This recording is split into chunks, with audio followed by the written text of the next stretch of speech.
The old iron gates of Blackwood Orphanage groaned open under Sarah's determined push, the sound a mournful cry in the evening stillness.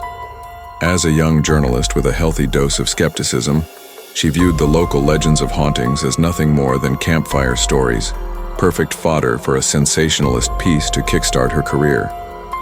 She adjusted the strap of her camera bag, the weight of her recording equipment a comforting reality against the creeping unease of the place. With a deep breath, she stepped over the threshold, the heavy wooden door swinging shut behind her with a definitive echoing boom. The air inside was thick and cold, carrying the scent of decay and forgotten memories. She switched on her headlamp, its beam cutting a sharp, lonely path through the oppressive darkness. It was time to debunk the myths one shadow at a time. The camera was rolling, its red light a single defiant spark in the gloom. Her boots crunched on a carpet of dust and fallen plaster as she ventured deeper into the orphanage's decaying halls. The silence was profound at first, but soon it began to fray at the edges. A faint, almost imperceptible sound reached her ears, the sound of a child's laughter, high and distant, seeming to drift from the very walls around her. Sarah froze, telling herself it was just the wind whistling through the broken window panes, a trick of the acoustics in this derelict space. She continued into what looked like a nursery, where rows of small, rusted cribs stood like skeletal sentinels. In one, a lone, grimy doll lay on its side, its porcelain face cracked and its painted eyes unnervingly wide. As she leaned in for a close-up shot, she could have sworn its head tilted, the glassy eyes appearing to track her every move. A shiver traced its way down her spine. Suddenly, her headlamp began to flicker erratically. She tapped it, but the light only sputtered and died, plunging her into near-total darkness. At the same moment, her audio recorder, which had been silent, crackled to life, emitting a cacophony of static and distorted, sibilant whispers that slithered from the speaker. Panic began to set in as she fumbled for the spare batteries for her lamp, her hands shaking.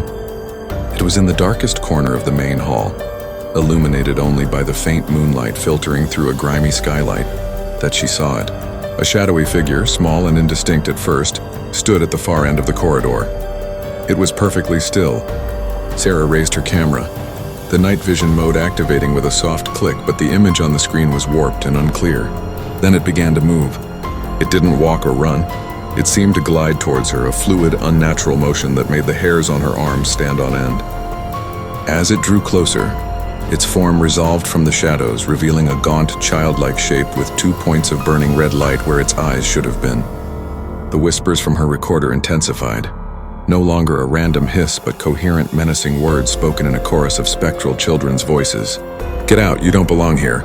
Stay and play with us forever." Sarah turned to flee, her heart hammering against her ribs, but the hallway seemed to stretch before her, a disorienting, endless tunnel of peeling paint and grasping shadows. The figure was closing in, its chilling laughter now echoing all around her.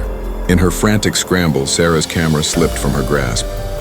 It tumbled to the floor, the lens pointing upward, capturing one final terrifying image. A blurry, distorted close-up of the entity's face, the glowing red eyes filling the entire frame as it loomed directly over the lens. Then the digital feed abruptly cut to static, a screen of hissing white noise replacing the horror. The scene dissolves, shifting to a local news broadcast days later. A solemn news anchor reports on the mysterious disappearance of promising young journalist Sarah Connolly. The final shot of the report is a wide, establishing view of Blackwood Orphanage, its heavy iron gates now chained and padlocked, standing silent and foreboding against a stormy gray sky, guarding its dark secrets once more. The city, a sprawling beast of steel and light, hums with a life that never truly sleeps. But beneath its modern skin, history festers in forgotten corners, and some tales are best left undisturbed. This is the story of Alex, an urban explorer who chased a whisper into the abyss.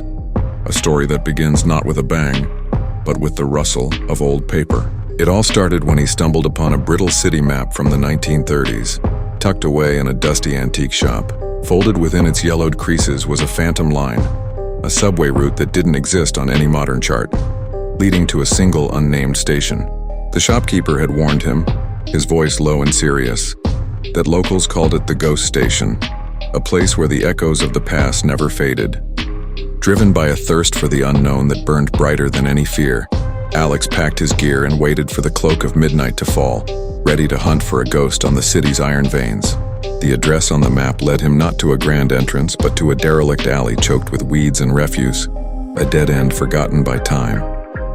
After nearly giving up, his flashlight beam caught the faint outline of a sealed archway, hidden behind a crumbling brick facade. With a crowbar and a surge of adrenaline, he pried open the rusted grate, revealing a set of stairs descending into absolute blackness. The air that rose to meet him was a physical presence, stale and frigid, carrying the scent of damp earth and decay. As he descended, the vibrant sounds of the city above vanished, replaced by an oppressive silence. The station was a time capsule of neglect.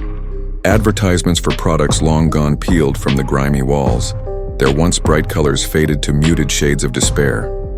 A thick layer of dust coated everything, preserving the scene like a grotesque snow globe. It was then that he heard it, a faint ethereal whisper, a sibilant breath that seemed to slither from the deeper darkness of the tunnels, beckoning him forward. He followed the disembodied sounds, his heart pounding a frantic rhythm against his ribs. The whispers grew clearer, coalescing into fragments of conversations from a bygone era, ghostly murmurs about daily life and distant wars. They led him to the far end of the main concourse, to a platform shrouded in an unnatural gloom. There, waiting as if it had only just arrived, was a single vintage train car. Its design was archaic, its windows clouded with an impossible layer of grime. As Alex stared, mesmerized by the surreal sight, the doors slid open with a prolonged metallic groan that echoed through the cavernous space. He peered inside, his flashlight beam cutting through the darkness, and froze. The car was filled with passengers, but they were not of this world. Translucent figures dressed in the fashion of the 1930s sat and stood in silent tableau. Then one of them, a woman in a cloche hat, slowly turned. Her face was a blur of spectral energy, but her eyes were two hollow voids of absolute emptiness, and they were fixed directly on him. A wave of pure primal terror, cold and sharp as ice, crashed over Alex.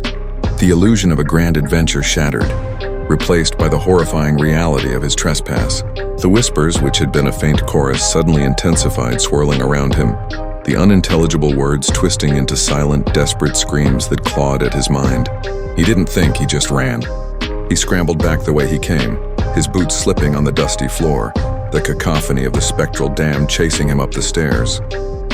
He burst through the grate and back into the alley, gasping the cool night air into his burning lungs. He didn't stop running until the familiar lights of the living city surrounded him, a stark contrast to the eternal twilight he had just escaped. Alex was no longer just an explorer. He was a man who had looked into the hollow eyes of the past and had seen it stare back, a man forever haunted by the silent screams of the ghost station. The city still hums with life, but now he knows the truth. He knows that some doors once opened can never truly be closed again. The inheritance was a surprise, a sprawling Victorian manor left to him by a great-aunt he'd never met. Liam, a city boy through and through, saw it as an adventure, a rustic escape. The locals in the nearby sleepy town didn't share his enthusiasm. They spoke in hushed tones of the Blackwood house, of strange lights and people who went in but never came out. An old man at the general store, his face a roadmap of wrinkles, warned him directly. "Some places are better left forgotten, son. That house has a hunger." Liam just smiled, chalking it up to small-town superstition. He packed his car, turned off the main road, and drove toward the silhouette of the house standing stark against the gray sky, ready to claim his new, albeit strange, inheritance. The iron gates groaned open like a reluctant beast, and as he pulled up the gravel drive, he couldn't shake the feeling that the house itself was watching him. The moment he stepped inside, the air grew heavy, thick with the scent of dust and something else, something cloying and ancient. The grand foyer was draped in white sheets, ghostly furniture populating the space like forgotten specters. It was in those first few hours that the house began to play its games. A faint sibilant whisper would snake its way from an adjoining room, only to vanish when he went to investigate. From the corner of his eye, a shadow would detach itself from a corner, slinking away just before he could get a clear look. Doors securely shut would be found inexplicably ajar, their creaks echoing through the silent halls like a mournful sigh. He told himself it was just the old house settling, drafts playing tricks on his mind. Then in the dark, wood-paneled study, half hidden beneath a stack of decaying ledgers, he found it. A small leather-bound diary, its cover thick with dust and secured by a tarnished brass lock. Days turned into a week, and the house's whispers grew bolder. its shadowy movements more frequent. The gentle nudges of paranormal activity escalated into aggressive shoves. One night, he awoke to the sound of frantic scratching from inside his wardrobe. Another time, every faucet in the house turned on at once, the sound of rushing water a deafening roar in the dead of night. His nerves, once steady, were frayed to the breaking point. The diary became an obsession. He felt with a certainty that chilled him to the bone that the answers were locked within its pages. Finally, in a fit of desperate frustration, he took a heavy letter opener from the study desk and pried the lock open. The brittle pages crackled as he turned them. The diary belonged to a man named Alistair, the previous owner. His elegant script evolved into a panicked scrawl as he chronicled his torment. He wrote of a shadow that feeds on life, a presence that drained the warmth, the light, the very will to live. It had haunted the house for generations, he claimed. Liam's hands trembled as he read the final, frantic entry, dated decades ago. It's here. I can feel its cold breath on my neck. It's behind me now. At that exact moment, every light in the house flickered and died, plunging him into absolute suffocating darkness.